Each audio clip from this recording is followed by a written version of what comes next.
네. 다니엘서 9장 24절부터 27절까지 말씀이 이제 지난 시간에 이어서 두 번째 시간인데, 두 번째 지금 계속 말씀을 상고하고 있는데, 이 내용이 쉬운 내용이 절대 아니기 때문에 이제 계속해서 지금 말씀을 나누는 겁니다. 24절에 네 백성과 네 거룩한 성을 위하여 70일에로 기한을 정하였다. 70일이라는 것은 한 일회가 7일이고 70일이라는 것은 490일을 의미하는 겁니다. 허물이 마치며 죄가 끝나며 죄악이 영속되며 영원한 의가 드러나며 이상과 예언이 음하며 또 지극히 거룩한 자가 기름 부음을 받으리라. 그래서 70일에가 지나고 나면은 이제 거룩한 자가 기름 부음을 받으리라. 그리고 이상과 예언이 응한다라는 것은 주님의 재림으로 말미암아 이 땅에 메시아 왕국이 이루어질 것을 말씀하고 있는 겁니다. 이사야서 35장이나 이사야서 65장에 하나님께서 메시아 왕국이 이루어질 것을 말씀하고 있죠.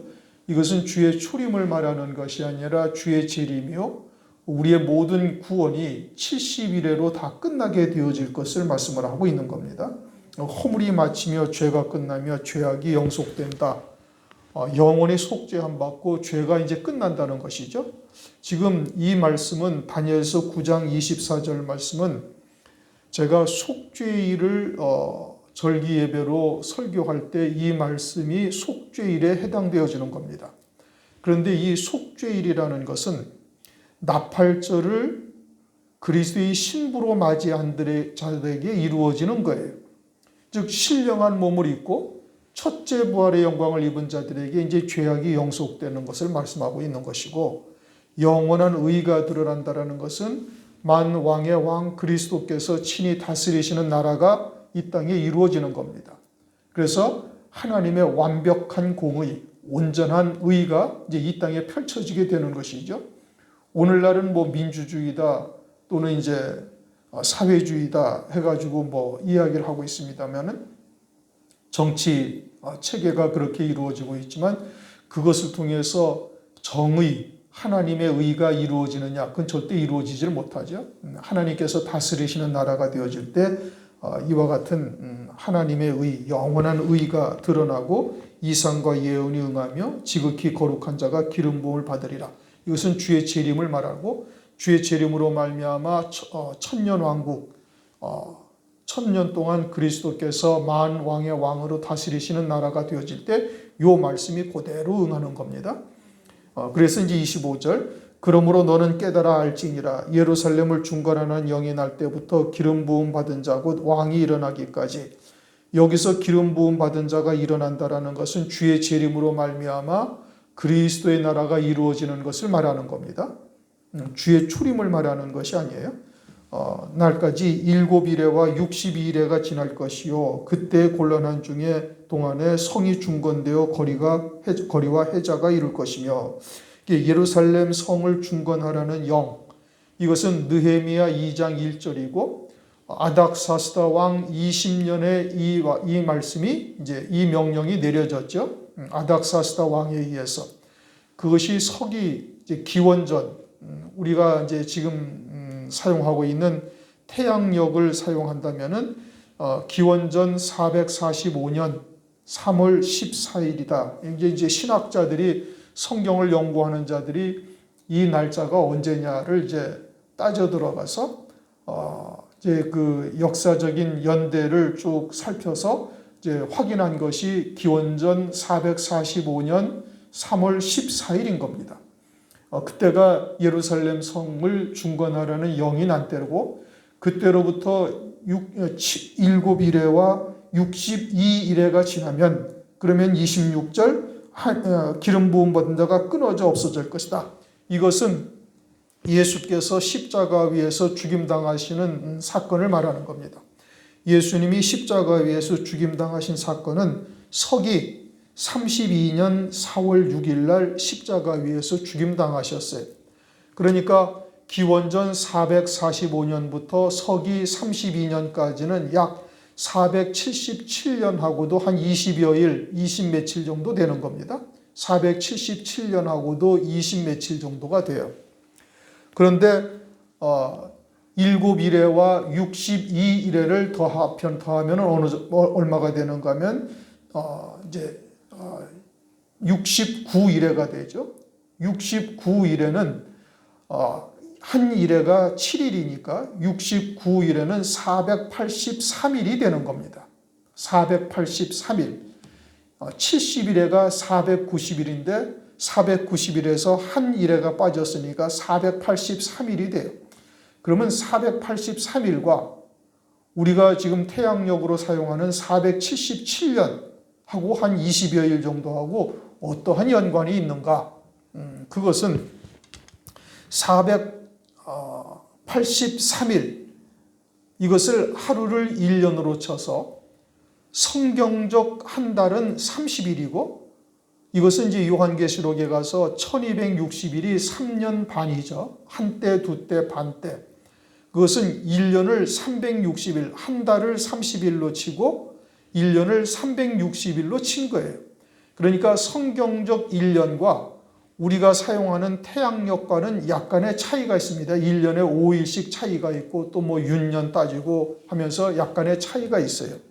그러니까 483일은 성경적 1년으로서의 483년을 의미하는데 그것은 성경적 1년은 한 달을 30일로 쳐서 1년이 360일이고 360일을 483일을 1년으로 쳐서 483년으로 치면은 그 날짜 수가 정확하게 17만 3,880일이 나옵니다.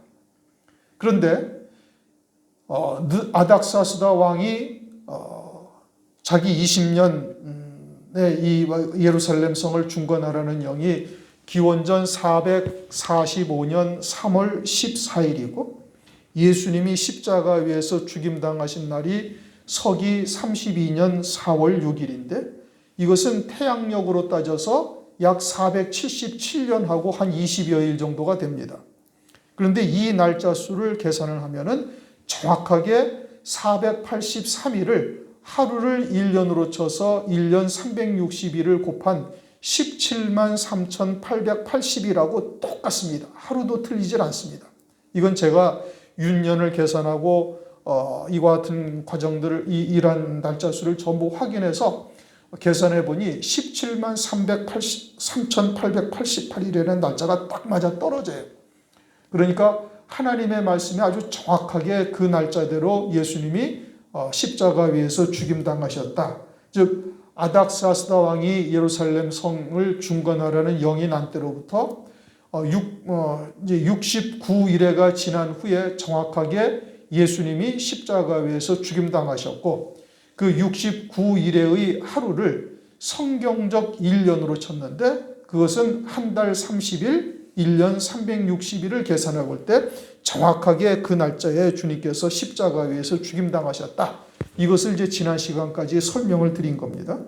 그리고서는 이제 26절 62일의 후에 기름 부음 받은 자가 끊어져 없을 것이며 한 왕의 백성이 와서 그 성과 성소를 회파하려니와 한 왕의 백성이 온다라는 것은 이제 예수님을 십자가에 못 박아 죽인 후에 서기 70년 로마의 티투스 장군에 의해서 유대 나라가 이제 철저히 멸망하죠. 돌 위에 돌 하나도 남지 아니할 정도로 나라 자체가 완전히 사라져 버리는 겁니다.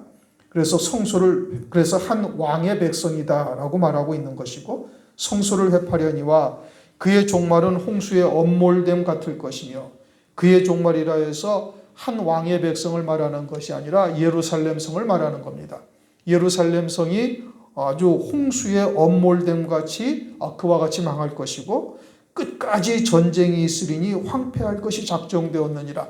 이제 이스라엘 백성들이 끝까지 황폐할 것이 작정되었다. 그래서 세계 1차 대전, 2차 대전을 통해서 유대인들이 아주 수많은 유대인들이 대량으로 학살을 당하고 나라가 완전히 이제 거의 2000년 동안이나 지구상에서 사라지는 역사가 이제 벌어지게 되어지고 또 장차 있게 되어질 적그리스도의 환란 가운데 후 3년 반에 두 번째 화인 3차 세계대전에 또 유대인들이 이제 또 7천 명이 또 죽임을 당한다. 이것은 이제 요한계시록 11장 13절에서 말씀하고 있는데 그 7천 명이 죽는다는 것이 딱 7천 명이 아니라 엘리야 때에 하나님을 섬기는 7천 명의 숫자와 대칭이 되는 숫자로서 이 7천 명이 죽임당한다는 것은 유대인임에도 불구하고 짐승표를 받고 짐승을 경배하다가 환란 날에 이와 같이 죽임을 당한 자가 숫자가 7천 명이다. 정확한 7천 명이라는 것이 아니라 그처럼 짐승표를 받은 자들이 다 죽임을 당하게 되어질 것을 말씀하고 있고 그렇게 끝까지 황폐될 것이 작정되었다. 26절 끝에 이제 말씀을 드린 겁니다. 그리고서는 이제 유대인들이 그 3차 세계 전쟁을 통해서 이제 하나님에게로 돌아오게 되어지는 역사가 있다라는 것을 이제 계시록 11장 13절 그리고 계시록 9장에서 이제 둘째 화 후에 이방인들은 회개치 아니하는데 유대인들은 하나님께 영광을 돌리더라. 하늘의 하나님께 영광을 돌리더라.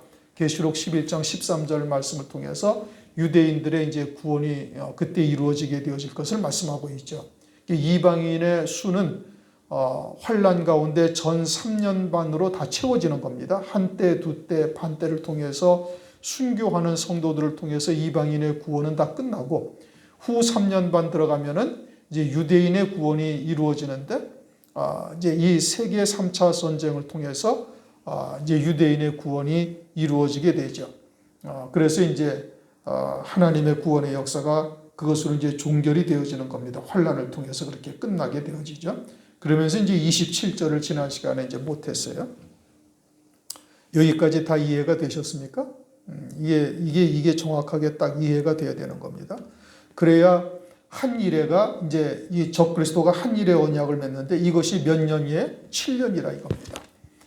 앞에 483일이 하루를 1년으로 쳐서 정확하게 그 날짜에 기름 부음 받는 자가 끊어진 것을 우리가 확인했으니 이 한 일회가 얼마의 기간이냐 이것은 이제 정확하게 하루를 1년으로 쳐서 7년이라는 답을 이제 낼 수가 있는 것이고 그것은 요한계시록에서 1260일을 한때 두때 반때로 신실한 성도들이 순교하는 때와 하나님께서 진노에 심판하는 때를 또 한때 두때 반때를 말씀하셔서 그래서 그것도 역시 마찬가지로 3년 반, 3년 반, 7년이라는 것이 요한계시록을 통해서도 확인을 할 수가 있는 겁니다.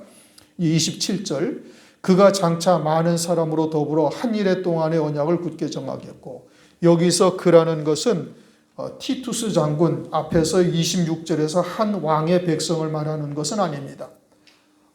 한 일해 동안의 언약을 맺는 것은 왕이 맺는 것이지 왕의 백성이 맺는 것이 아니에요. 그러면 여기서 그라는 것은 무엇을 말하는가? 적그리스도를 의미하는 겁니다. 즉 그 26절에서 티투스 장군 역시 마찬가지로 적그리스도의 그림자로 행한 자인 것이고 27절에 한 일회의 언약을 맺는 것은 왕이 맺는 것인데 그것은 적그리스도와 유대인들 간의 한 일회 동안의 언약을 맺는 것을 말하고 있는 겁니다. 그리고 이 적그리스도 그라는 사람은 이제 27절의 끝부분에 종말까지 진노가 황폐케 하는 자에게 쏟아지리라. 그러니까 27절에서 말씀하시는 그라는 사람은 종말까지 황폐케 하는 자인데 황폐케 하는 자에게 하나님께서 진노를 그에게 쏟아부을 것을 말씀하고 있죠. 이것은 적그리스도를 의미하는 것이죠. 로마의 티투스 장군이 환란 날까지 살아남아 있어서 그에게 하나님께서 진노를 갖다가 끝까지 쏟아부으신다 이런 의미가 전혀 아니고 티투스 장군 역시 마찬가지로 적그리스도의 그림자로서 앞서 행한 자로 우리에게 나타내시고 있는 것이지요. 그리고 26절과 27절 사이에는 상당한 기간이 흐르는 겁니다. 26절에서 예수님이 십자가에서 죽임당하신 후에 구원의 세계가 이방인에게로 넘어가고 이방인의 충만한 수가 채워지기까지가 지나고 난 다음에 이 그라는 적그리스도가 등장을 하게 되어지죠. 그러므로 26절과 27절 사이에는 상당한 기간 2000여 년 이상의 기간이 이제 지나가게 되어지는 겁니다. 그런 후에야 한 일해 동안의 언약, 한 일의 언약이 이루어지게 되는 것이죠. 그래서 그 2000년의 기간 동안 이방인의 수가 온전히 채워지고, 그리고 이방인의 구원도 이제 절정에 이르게 되어지고, 그런 후에 또한 유대인들의 구원이 이제 다시 시작되고 모든 구원이 끝나게 되어지는 겁니다. 그러므로 27절에 그라는 사람은 적그리스도를 나타내고 있는 것이고, 유대인들과 한 일해 동안의 언약을 맺게 되는데 유대인과 7년 평화 조약을 체결하게 되어지는 것이고, 그 한 일해가 끝나게 되어지면은 24절에 70일해가 완성이 되죠. 70일해가 딱 끝나게 되어지면 주의 재림으로 이 땅에 그리스도의 나라가 이루어지는 겁니다. 영원한 의가 드러나게 되어지고 지극히 거룩한 자가 기름 부음 받게 되어지며 이상과 예언이 응한다. 즉 메시아 왕국이 이 땅에 펼쳐지게 되어지고, 그것은 우리들에게는 이제 계시록 20장에서 말씀하시는 천년 왕국이 되어지는 것이죠. 그렇게 적그리스도와 유대인들 사이에 맺어지는 한 일의 언약입니다. 여러분들이 이제 오늘날 이 코로나라는 사태를 통해서 세계의 경제가 지금 어마어마하게 힘든 시기를 지금 지나고 있음을 잘 알고 있죠. 코로나라는 것을 통해서 봉쇄가 되고 경제 활동을 못하게 되고, 이러다 보니까 세계 경제가 다 뒤죽박죽이 되고 엉망이 되고 있는 겁니다. 우리나라도 뭐 물가가 체감 물가는 뭐 몇십 프로가 올랐죠. 뭐 갈비탕 한 그릇에 돈 10,000원 하던 것이 16,000~17,000원씩 뭐 거의 50%가 오른 겁니다. 체감 물가는 거의 40~50%가 오른 거예요. 그것은 우리나라뿐만이 아니라 이제 우리나라가 그러면서 이제 물가 상승률이 뭐 6%니 7%니 이러는데 전 세계가 다 그와 같은 물가고를 겪는 겁니다. 그러니까 이제 미국 은행이 계속해서 금리를 올려서 이제 그 코로나로 인하여 이제 돈을 갖다가 거둬들이기 위해서 지금 온갖 애를 쓰고 있는 것이죠. 이제 그러다 보니까 우리나라도 뭐 환율이 엉망이 되고 이자도 다 오르고, 이런 경제적인 공황 상태가 이제 공황 상태에 가까운 때가 지금 이르게 되어진 것인데, 장차 환란이 시작되기 전에는 반드시 이러한 경제 공황이 이루어지게 되는 겁니다. 그것을 이제 적그리스도가 등장을 해서 기가 막힌 묘수로 그러한 공황 같은 상태를 해결하게 되어지니 이제 온 세계가 이제 그를 이제 추앙하게 되어지고, 그에게 일부 권한을 이양하면서 이제 적그리스도가 세계 이제 지도자로 부상하게 되어지죠. 계시록 13장 4절 누가 이 짐승과 같으뇨 누가 능히 이로 더불어 싸우리요. 요한복음 5장 43절 나는 내 아버지의 이름으로 왔으며 너희가 영접지 아니하나 만일 다른 사람이 자기 이름으로 오면 영접하리라. 유대인들이 영접한다. 그리고 그리스도인들이 그렇게 영접하게 되어질 것을 말씀하고 있죠. 이 세상에 속한 말,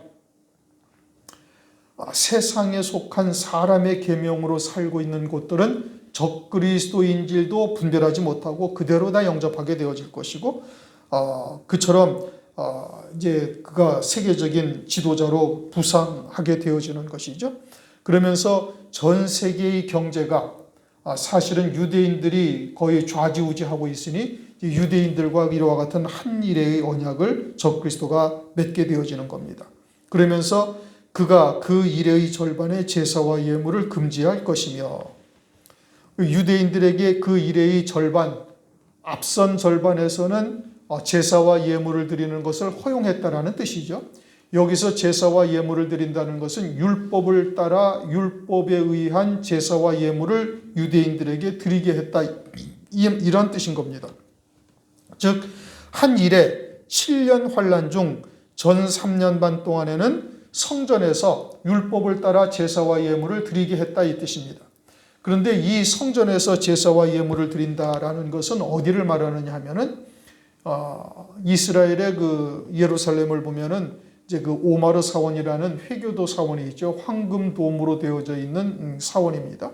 뭐 말씀드린 것처럼 그곳이 솔로몬 성전의 터에, 그곳이 모리아산이요 오르난의 타작마당이 되었던 곳이고, 그곳에 솔로몬 성전을 지었던 것인데, 그것이 이제 나라가 유대 나라가 사라지고 거의 2000년 동안 사라지면서 약 서기 650년경 이 회교도 이슬람 사원이 거기에 세워진 겁니다.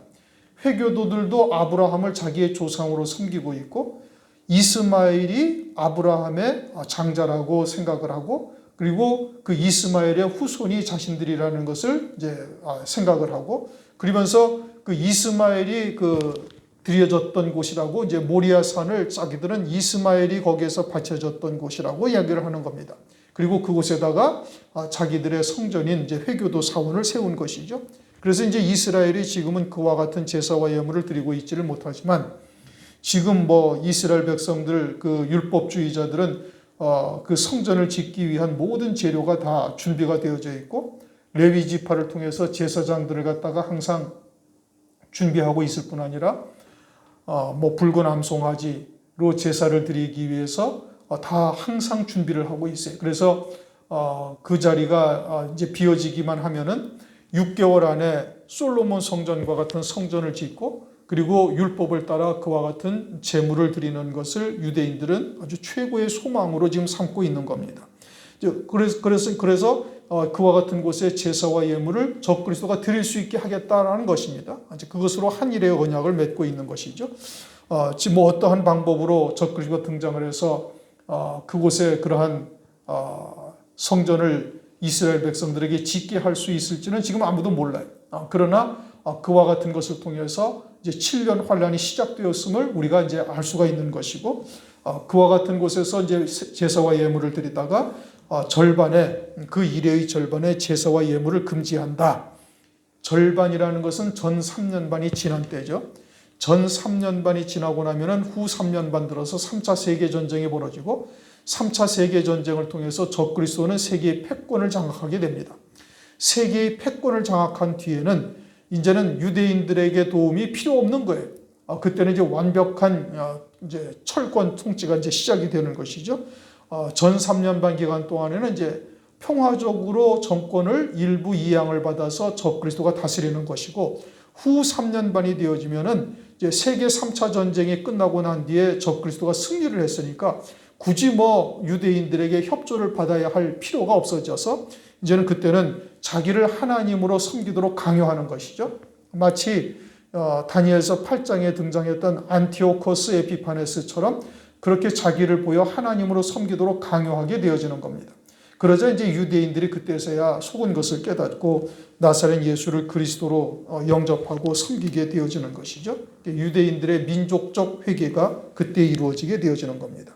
그렇게 그 이래의 절반의 제사와 예물을 금지한다. 이것이 그러한 내용이고, 또 잔포하여 미운 물건이 날개를 의지하여 설 것이며, 제사와 예물을 패한 후에 이러하다 이것이죠. 잔포하다라는 것은 잔인하고 포악하다 이런 의미입니다. 잔인하고 포악하다, 마치 누구와 같으냐? 다니엘서 8장에서 말씀하신 안티오코스, 북방 시리아 왕인 안티오코스 에피파네스가 애굽 땅 남방 왕국과 전쟁을 하면서 내려가면서 유대 나라를 짓밟고 올라오면서 유대 나라의 화풀이를 하고, 그래서 뭐 성전에다 돼지 피를 뿌리고 아이벤 여자의 배를 갈르는 등등 이처럼 잔인하고 포악한 짓을 한 안티오코스 에피파네스처럼 하나님의 백성들을 또 이제 이와 같이 잔인하고 포악하게 진멸하고 또 이렇게 이제 권세를 부릴 것을 말씀하고 있고, 미운 물건이 날개를 의지하여 선다. 계시록 13장 11절을 보면은 내가 보매 또 다른 짐승이 땅에서 올라오니 새끼양같이 두 뿔이 있고 용처럼 말하더라. 땅에서 올라오는 새끼양 같은 또 다른 짐승이 있는데 이것은 거짓 선지자죠. 이 거짓 선지자가 적그리스도 짐승의 우상을 만들죠. 마치 칼에 맞아 죽었다가 사흘 만에 다시 살아나는 것 같은 거짓 이적을 보이고, 그의 우상을 만들고 그 우상에다가 생기를 불어넣으니 적그리스도를 찬양하는 말을 할 정도로 아주 기가 막힌 거짓 이적을 보이는 겁니다. 그리고 그 우상에게 절하지 아니하고 짐승을 경배하지 아니하며 짐승표를 받지 아니하는 자들을 몇이든지 다 죽인다. 계시록 13장 15절에서 말씀하고 있죠. 그러한 거짓 선지자에 의해 거룩하게 서게 되는 것을 말하고 있는 겁니다. 그러면서 자신을 이제 하나님으로 섬기도록 이제 강요하게 되는데, 그 이후에 또 이미 정한 종말까지 진노가 황폐케 하는 자에게 쏟아지리라 하였느니라. 이 황폐케 하는 자는 적그리스도인 겁니다. 정한 종말, 즉 후 3년 반 내내 진노의 대접이 쏟아지게 되어질 것을 말씀하고 있죠. 그렇게 해서 완전한 종말을 맞이하게 되는 겁니다. 그래서 이 적그리스도와 거짓 선지자가 요한계시록 19장에 보면 가장 먼저 지옥 불못에 던져지는 자들이 되게 되어 있죠. 완전한 종말을 맞이하게 되는 겁니다. 그러면 이제 70일에가 완결이 되는 것이죠. 그렇게 되어지면 주님이 재림을 하시고 그리스도의 나라가 1000년 동안 이 땅에 이루어지게 되는 겁니다. 이것이 다니엘서 9장 24절에서 27절까지 말씀하시는 마지막 때 한 일해 동안에 이루어질 일들이 어떠한 일들인가에 대한 정확한 해석입니다. 그런데 장로교나 무천년주의의 해석은 이 한 일해를 다르게 봅니다. 어떻게 한 일해를 보는고 하니 이 한 일해는 예수 그리스도께서 오셔서 주의 재림의 때까지, 초림으로부터 주의 재림의 때까지를 한 일해로 보는 겁니다. 제사와 예물을 폐했다라는 것을 가지고 예수님께서 화목제물이 되심으로 제사와 예물을 폐하였고, 그래서 27절에 그라는 사람은 적그리스도가 아니라 예수 그리스도라고 보는 것이 오늘날 장로교 무천년주의가 바라보는 시각인 겁니다. 무슨 얘기인지 잘 이해를 하셔야 돼요. 지금 장로교나 무천년주의가 다니엘서 9장 27절에 그라는 사람을 적그리스도로 보지 아니하고 예수 그리스도로 본다. 지금 이것을 설명하고 있는 것이고 이것이 잘못된 해석이다. 왜냐? 한 일해를 2000년이라고 보는 겁니다. 아직도 그것은 종말 이 말세가 오질 않았으니까 얼마가 더 될지는 모르죠. 만약에 그렇게 되어진다면 한 일해 일주일이 2000년이라고 보는 것이고 앞에 69일에는 이것은 정확하게 477년이요. 성경적 성경적 연수로는 483일을 하루로 쳐서 483년을 치는 겁니다. 그것은 성경에서 정확하게 아닥사스다 왕이 예루살렘 성을 중건하라는 영으로부터 예수님이 십자가 위에서 죽임당한 기간까지가 483일이고 그것은 하루를 1년으로 친 건데 뒤에 일주일인 한 일에는 2000년이 넘는 기간으로 치는 이와 같은 말도 안 되는 일이 벌어지는 거예요. 그러니까 그와 같은 것은 잘못되었다라고 지금 말씀드리는 겁니다. 70일의 가운데 69일에와 한 일해를 보는 시각이 다르다 이겁니다. 69일에는 하루를 1년으로 보고 그리고 한 일에는 2000년이 넘는 기간으로 보고 있으니 이것은 성경을 잘못 보고 있는 것이다 라는 것을 말씀을 하고 있고 또 27절에 그를 예수 그리스도로 본다면은 이 예수 그리스도가 끝부분에 이미 정한 종말까지 진노가 황폐케 하는 자에게 쏟아지리라. 이 황폐케 하는 자가 그라는 사람인데 27절에 제일 첫 번째 나오는 그가 장차 많은 사람으로 더불어 한 일해 동안의 언약을 굳게 정하겠고 라는 그라는 사람을 황폐케 하는 자라고 지금 27절에서 말씀하고 있어요. 27절은 두 문장이 아니라 한 문장입니다. 그러니까 앞에 그라는 사람이 끝에 황폐케 하는 자라는 자인데 그러니 여기에 대해서 이제 그 장로교나 무천년주의가 어떻게 이야기를 하는 거 아니 앞에 그는 예수 그리스도를 말하는 것이고 뒤에 황폐케 하는 자는 다른 인물이다. 이렇게 이제 엉뚱한 해석을 하는 겁니다. 그러나 27절에 그라는 사람은 뒤에 황폐케 하는 자라는 뜻이죠. 그건 한 문장이지 두 문장으로 나누어진 말이 아니다 이겁니다. 그러니까 지금 장로교나 무천년주의가 해석하는 해석이 전혀 잘못된 해석이다라는 것을 지금 말씀드리고 있는 거예요. 또 세대주의자들이 이것을 어떻게 보는가? 세대주의자들은 24절에 네 백성과 네 거룩한 성을 위하여 70일에로 기한을 정하였다라는 네 백성, 네 거룩한 성은 예루살렘 성이요 유대인이다. 그러니까 이 7년 환란은 유대인들에게만 해당되어진다라고 지금 주장하는 것이 세대주의자들의 주장인 겁니다. 그리고 교회는 환란 전에 휴거가 된다라고 말하고 있습니다. 그러나 다니엘서는 유대인들에게만 주시는 말씀이 아니라 교회들에게 공통적으로 주시는 말씀이고 69일의 후에 기름 부음 받은 자가 끊어진다라는 것은 예수께서 십자가 위에서 희생되는 것이고 예수께서 십자가 위에서 희생되시는 것이 교회를 세우는 근간이 되는 겁니다. 그 구원이 교회의 근원이 되는 것이죠. 그러므로 이 다니엘서 9장 27절이 9장 24절 이하의 말씀이 유대인에게만 해당되어지는 말씀이 아니라 오늘날 교회들의 구원의 근원이 되는 말씀이죠. 그리고 요한계시록에서의 한 일에는 7년이요. 그 사이에 1260일 동안 두 증인이 활약을 하고 있고 한때 두때 반때를 통해서 신실한 교회가 순교당하는 과정들을 거치니 이것은 교회들의 구원과 관계가 있음을 우리에게 나타내고 있죠. 일곱 금초대 교회의 끝부분에 말씀하실 때마다 성령이 교회들에게 하시는 말씀을 들을지어다 그렇게 말씀하시죠. 그러니까 환난이 교회들에게 해당되어지는 것이지 유대인들만 환난을 당하고 교회는 환난 전에 구원을 받는다. 이것은 세대주의자들의 주장인데 전혀 엉뚱한 해석이 되어지는 겁니다. 환난 가운데 신실한 교회의 성도들이 한때 두때 반때를 통해서 순교케 되어지고 그들이 흰옷을 입고 첫째 부활의 영광을 입을 것을 성경에서 분명히 말씀하고 있죠. 그러므로 적그리스도의 환난이라는 것은 짐승표를 받고 배도하는 교회와 짐승표를 받지 아니하며 순교를 통해서 첫째 부활의 영광을 입게 하시는 하나님의 구원의 역사인 것을 우리가 이제 요한계시록을 통해서 이미 확인해 본 바인 겁니다.